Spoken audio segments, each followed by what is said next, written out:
I'm sure a lot of y'all checked out the title and the description of this video and were wondering, what are we talking about? There's an artist out there that is moving on from streaming platforms. Y'all probably said, what?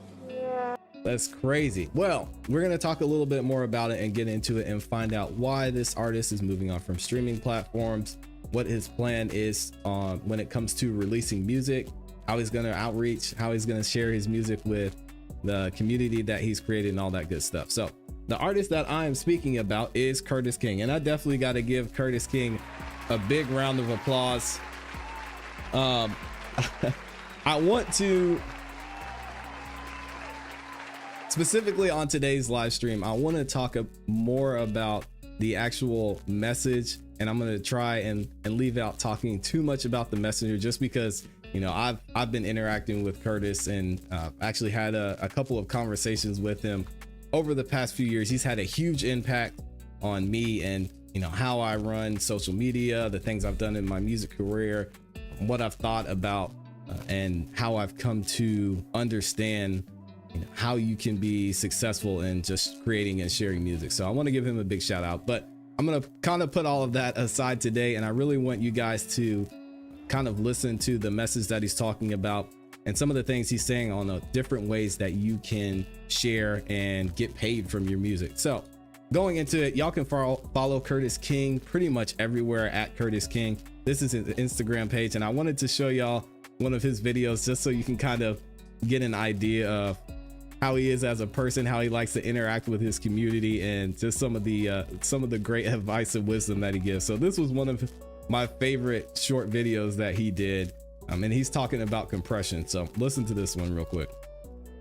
Let's break this down. You sitting in the backseat of the car. Your mother is the compressor. You're a kid. There's a certain threshold that you're allowed to laugh with your little cousin in the backseat. If you pass this threshold, your mother's gonna come to the backseat and whoop that ass to compress your volume down. For every time that you act up, man, your mother has a certain ratio of how she attacks that ass. Maybe it's 2 to 1. Every 2 decibels, she's going in. Your mother's patience is what the attack and the release is. How quickly your mother stops driving to look in the back seat and compress your ass. If she's really lax, she's letting a lot of the volume that you got in the back seat with your cousin just kind of fly by. The transients. You want some more compression? The moment she stops whooping you is what release is. After all of this going on, she got you to a good volume. She's like, you know what, baby, I'm sorry for whooping your ass. You can turn your volume up about 4 decibels. That's output, gang. I'm the Shout out to Curtis King, man. I love that analogy. Made me laugh so much, and it's so on point, man. Absolutely perfect.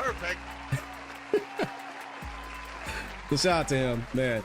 Just the overall great person, and you know, I say this from personal experience. But anyway, so a little bit of background from Curtis King. So he started out as an artist. He's worked with so many artists in the past, and a couple of artists that y'all are familiar with. But he started out as an artist. He made his own music. He was recording with some of his friends growing up, and he decided, you know, man, I'm just tired of trying to figure out where to find beats or where to find instrumentals. So he started making his own, and he tells this story way better than I would, and I'm definitely going to share it at one point. But anyway, started making his own beats, and then he transitioned over to making content on YouTube. Grew a super amazing platform over on YouTube. He's got over 200,000 subscribers and has built a great community over there as well. Community I've been following and been a part of for a long time. So with that being said, he kind of moved into the producer side of things, started making a lot of content for producers with some big brands out there like ImageLine and FL Studio. And now he's more so kind of transitioning back out of the producer community into the artist community. So a lot of the content he's been making lately has been more artist centric, which I think will be a big benefit not only to the community here, but to a lot of the producers who are watching on the show too, because a lot of the information that he's sharing can be applied to producers as well. So that's kind of the point he's at now. And as you guys saw in the title, he actually decided recently to remove all of his music from streaming platforms. So there's a couple other videos and shorts I want to share that he posted on his Instagram, and they kind of give a quick background on what his thinking was behind that, why he started removing his music, and some of the results he's had from removing his music, and how he's continuing to grow and finding ways to share his music with his community. And again, this is his YouTube platform. Y'all can go check him out and subscribe. The link to his channel will be in the description of this video and this live stream as well. But yeah, big shout out to Curtis King, man. All right, y'all check out this video. I might have to refresh it. Anyway, this video, it's not really a video, it's a short that he posted on Instagram Reels, but it's titled, "You Don't Need a Million Fans to Make a Living in Music." You don't need a million people. And I thought for a long time, I was like, man, I got to get my numbers up. I got to get my numbers up. The only number that matters are the people who part of your 80-20, the 20% of your audience that buy or consume 80% of your products. If you satisfy them, it may not look impressive to everybody else on the outside, but if you satisfy them, you will make a living very quietly, because you'll recognize, damn, what I was told was a lie.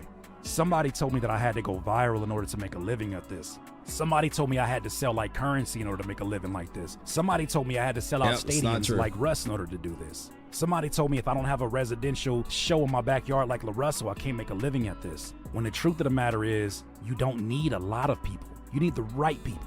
And I think so many artists, so many producers out here are tap dancing for casual fans that won't be here in a week, in an hour, in a year, and they're underestimating the value of that person that's like, yo, I'm with you. You don't. And he's so right, man. And I know we talked about this a lot in over the last couple of days, and really this entire year, just about finding your right people. I know I mentioned my strategy change going into this year, and a lot of it has been influenced like by Curtis King, by Nick D, by Connor Price, not relying so much on certain platforms to generate fans for you, but actually taking ownership of the fans that you have, making sure that you're getting your music and your instrumentals, your beats, your content to people that are actually going to be fans of your content and that are fans of your content.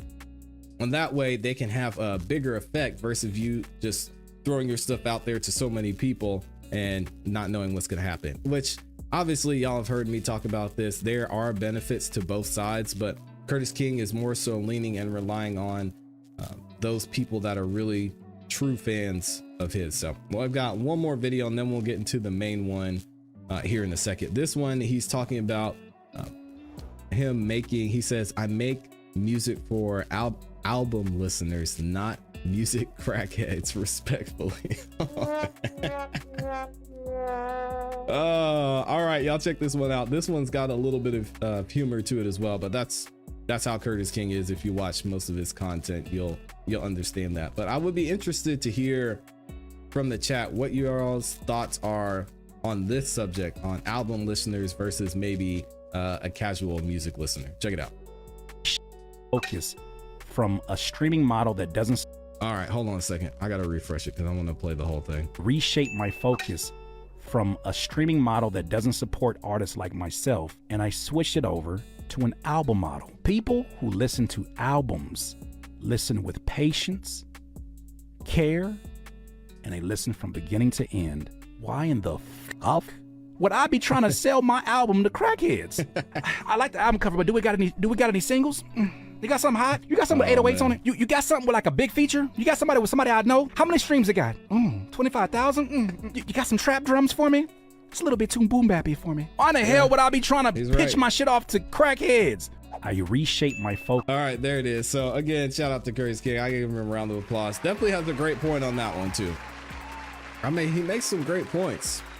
Now, again, I think personally there are benefits and you can take advantage of both. I think a lot of, and I won't say this is my issue, and we're gonna get into the content in a minute, so I don't want to jump too far ahead. But I think you can still benefit and find your true fans, those loyal fans, while still playing the game, while still putting your music and your content out in certain places. I just think you just have to find the right and effective way to do it.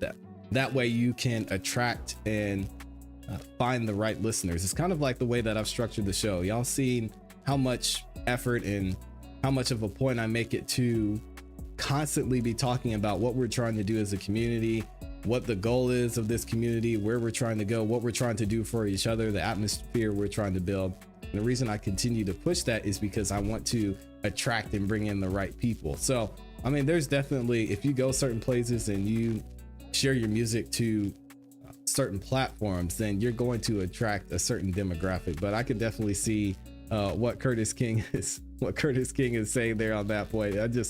He's so good at making it entertaining and making a great point. But also, okay, so this is going to be the lead in video. Oh, actually, no, I lied. We're not going to play that one first.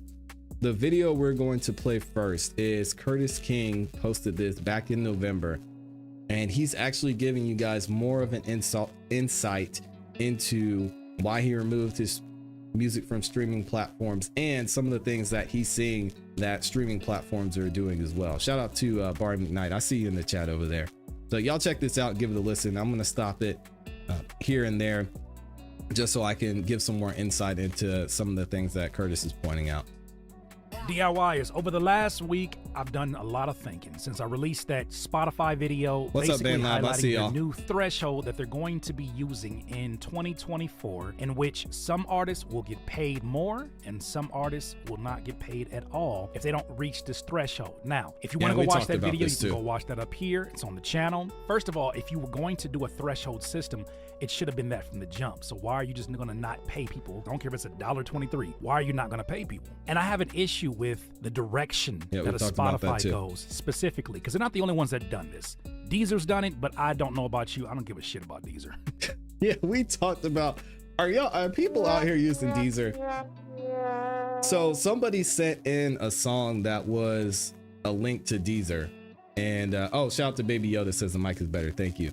Someone sent in a link that was to Deezer, and I think this was Deezer, but you have to have a subscription or something to listen to the music. And I was like, what? I'm out, man. I had never heard of that in my life. Such a weird model. I don't know what Deezer's got going on, but it doesn't seem sustainable at all. So I don't know, maybe someone from Deezer, if they want to stop by the community, kind of explain that model to us, because a lot of us do put our music out there on Deezer.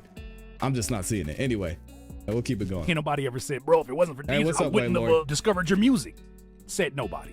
So I'm not concerned about that. But what I am concerned is being aligned with ethics that don't align with my mission as a DIYer, as a voice of DIYers. So I made the decision during the week, after seeing so many established artists come to my comments and down talk up and coming artists like they're bottom feeders.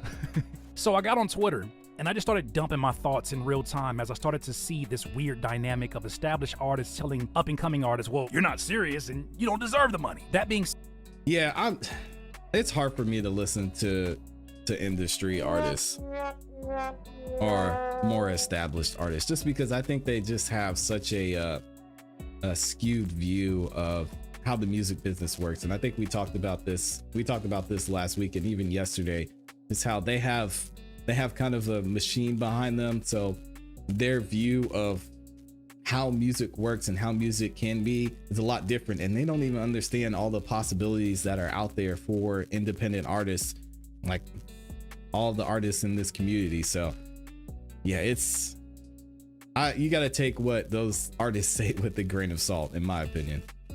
I tweeted this. Let me tell you, this Spotify payout threshold announcement got established recording artists in my YouTube comments arguing with up-and-coming artists about what they do and don't deserve for their streams. Am I tripping to think that this was all done by design? I said, instead of Spotify paying you more as an established artist deservingly, Spotify dangled an estimated $10 billion that they could scoop from the bottom feeders, and y'all with it. That's nasty work. This is why that union talk, you know, the talk that everybody's like, we should strike. Krusty Krab is unfair. Mr. Krabs is in there, standing at the concession, plotting his oppression. What the heck does that mean? I don't know. Shut.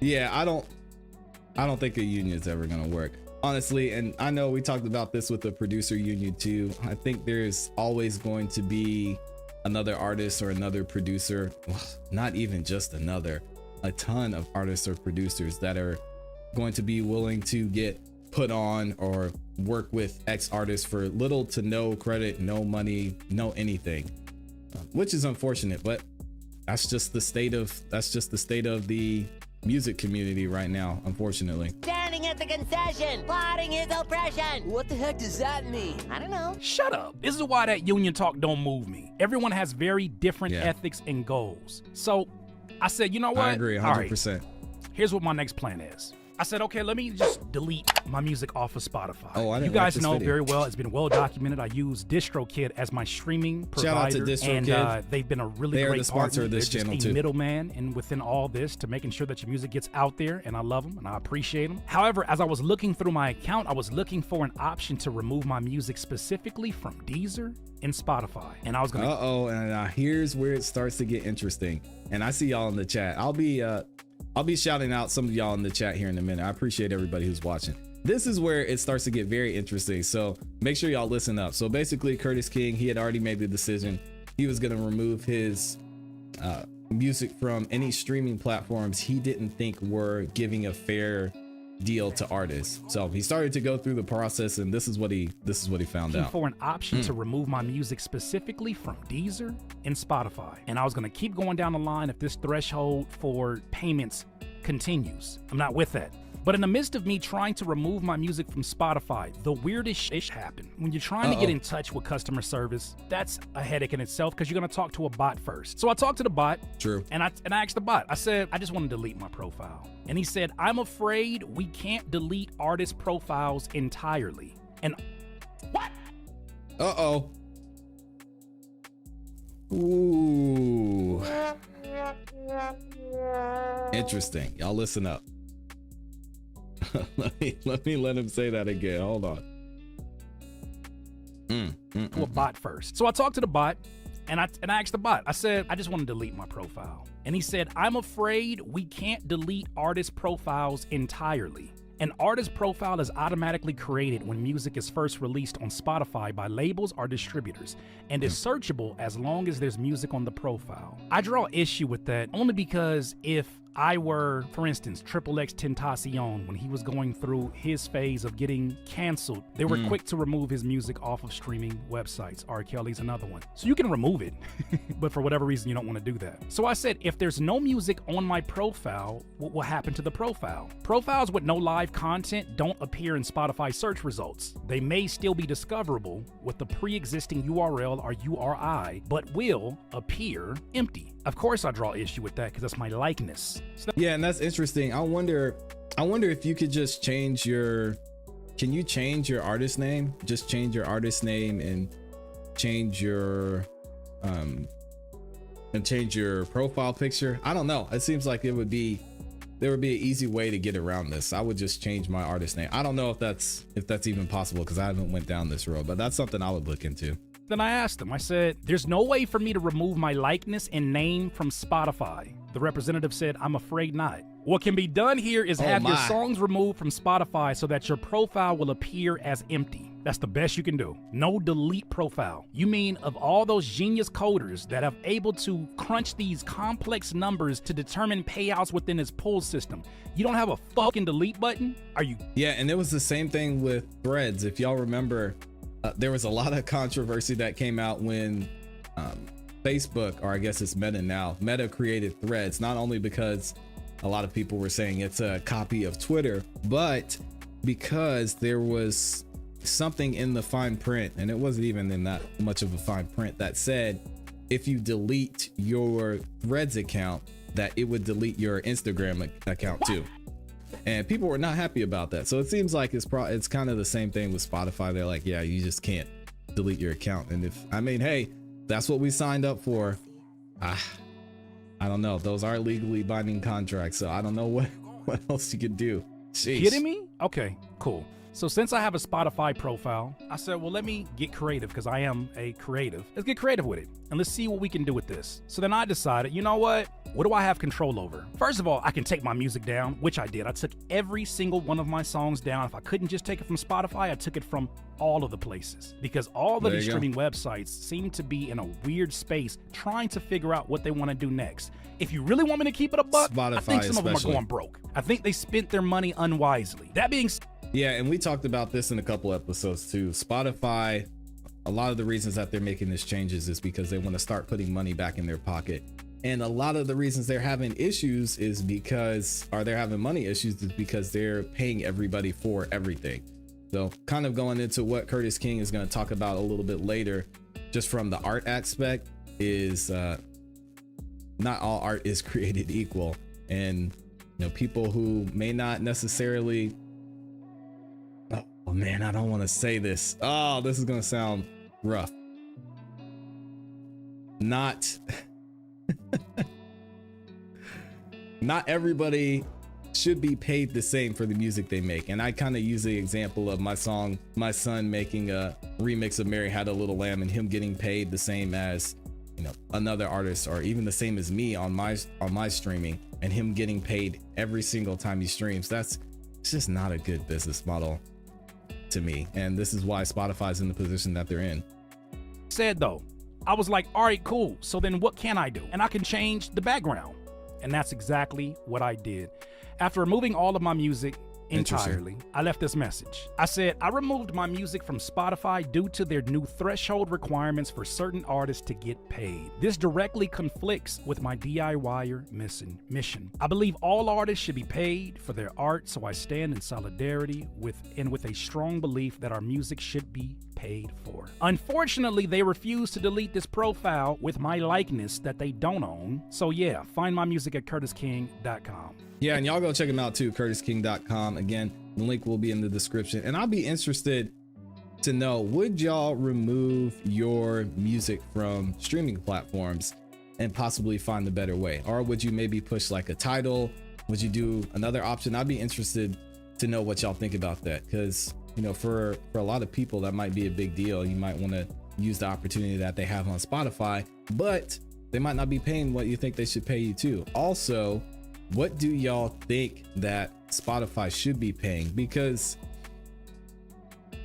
I think that's part of the conversation I'm interested to hear from, you know, people like a Curtis King, like a La Russell, maybe Connor Price or a Nick D, which I don't think Connor Price and Nick D necessarily have an issue with what Spotify pays, but I would be interested to know realistically what you guys think Spotify should be paying artists when their music gets streamed. And y'all let me know in the comments, or if you're watching live, let me know what y'all think about that, because I haven't heard a good number yet.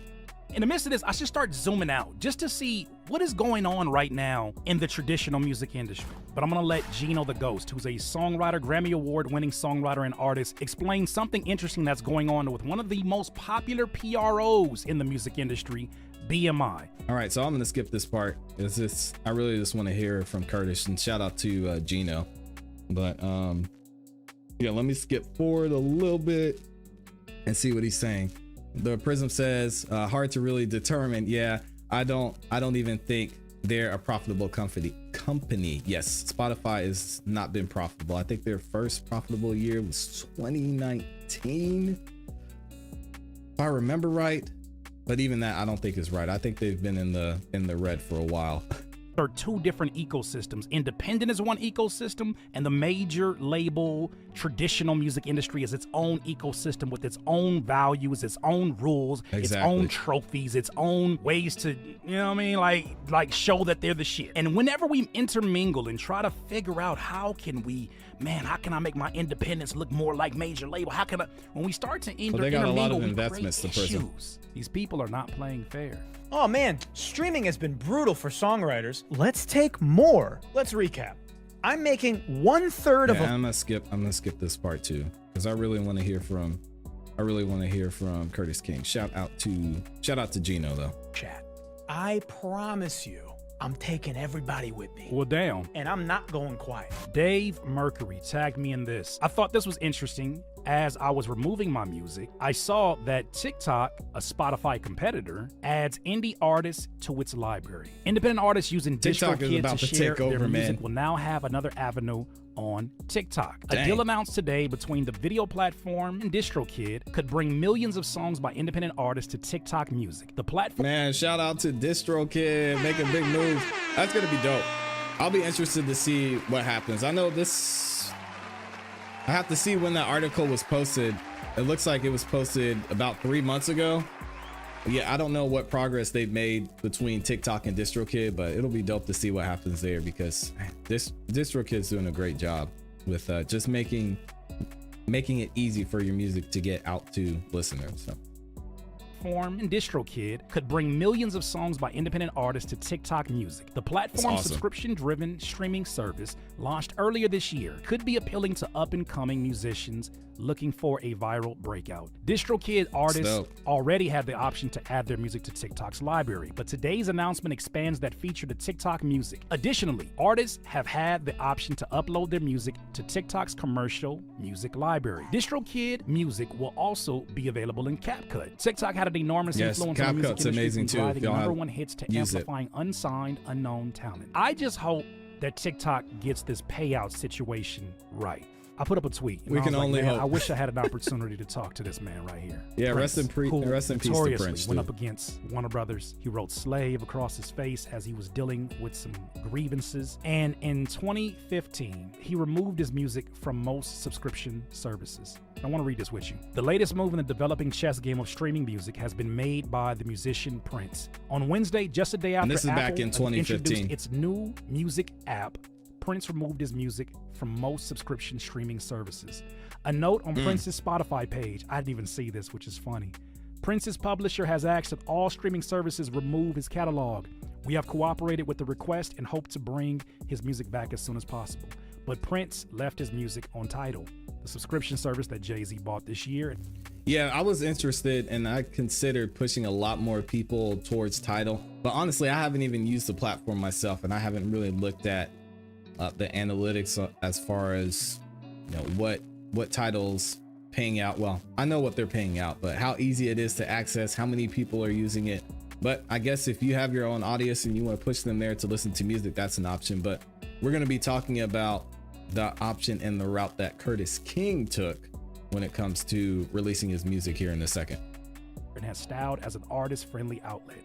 Although Prince was not one of the 16 acts that were identified as the owners of Tidal, it's an introduction in his introduction in March. He has used it for exclusive content like live stream of his Baltimore concert in May. Prince is a longtime advocate for artist rights, particularly his own.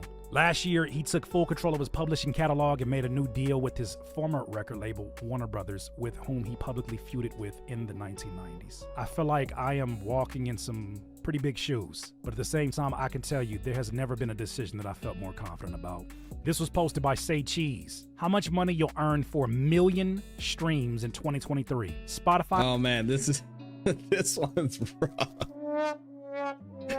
Oh, y'all, look at these numbers. This is for 1 million streams. All right, y'all check it out. I will give you $4,000 for that. Amazon Music, $5,000. Apple Music, $7,000 to $10,000. Tidal, $13,000 to $15,000. Napster, $18,000. They will laugh at us in the future. This is wild. Meanwhile, these platforms and their advertisers are eating off of the traffic while we share from a pie. Nah, start building your website. I'll help you.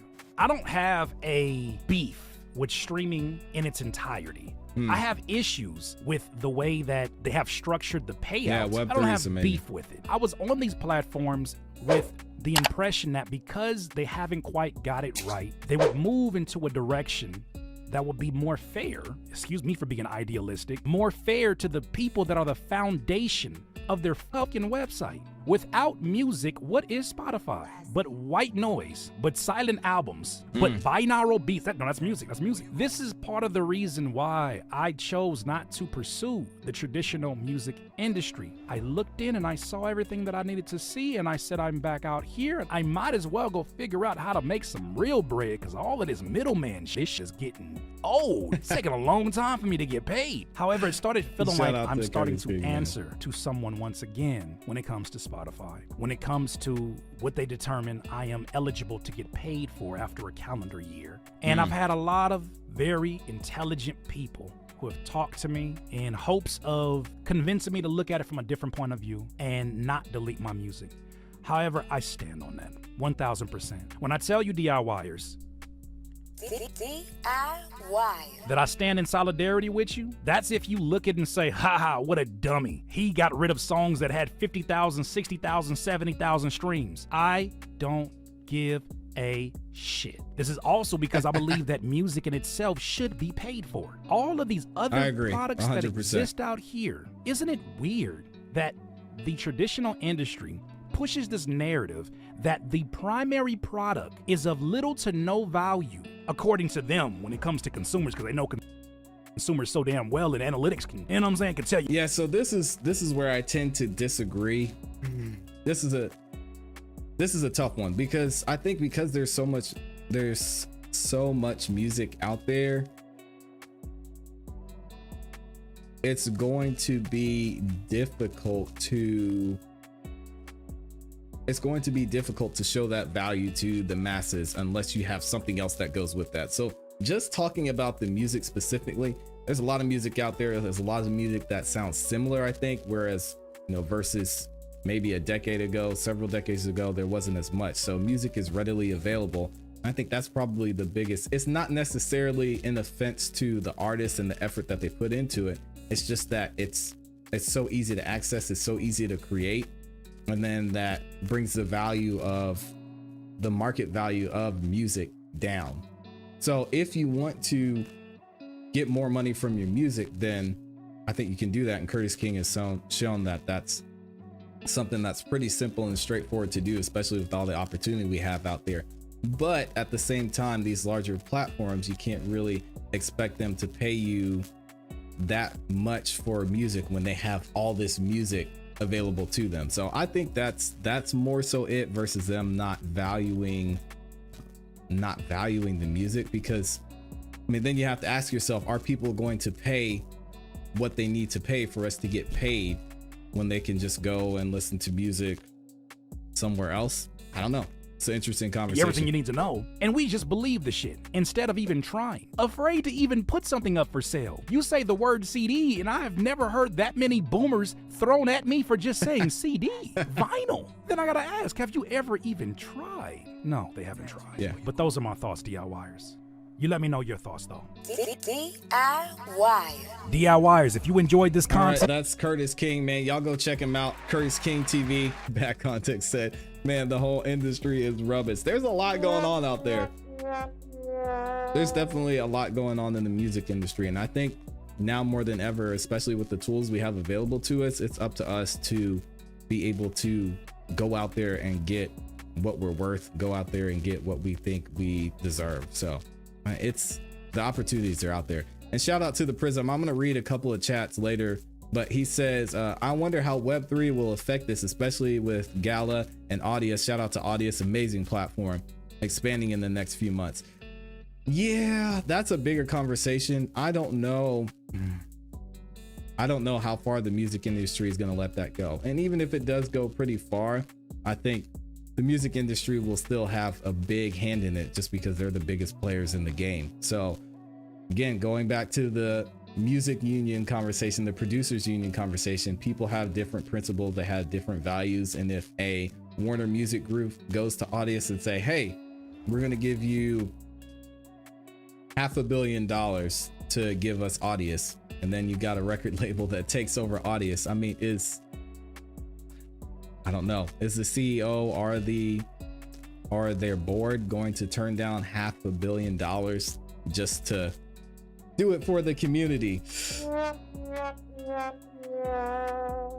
I highly doubt it. And this is nothing against Audius. I've actually had several conversations with the people over at Audius, and they're doing an amazing work over there. But at the end of the day, you put in your work for something. We want to get paid from our music. They want to get paid from their platform. So you got to ask, at what point does the music industry step in? Because they always do. You see it with streaming platforms.